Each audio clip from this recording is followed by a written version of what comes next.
రగిలే రాళ్ళని పునాది చేసి ఎదగాలని,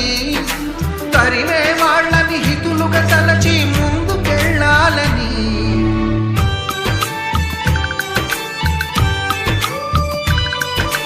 కన్నుల నీటిని కలల సాగుకై వాడుకోవాలని, కాచే నిప్పుని ప్రమిదగా మలచి కాంతి పంచాలని, గుండెతో ధైర్యం చెప్పెను, చూపుతో మార్గం చెప్పెను, అడుగుతో గమ్యం చెప్పెను, నేనున్నానని నీకేం కాదని, నిన్నటి రాతని మార్చేస్తానని.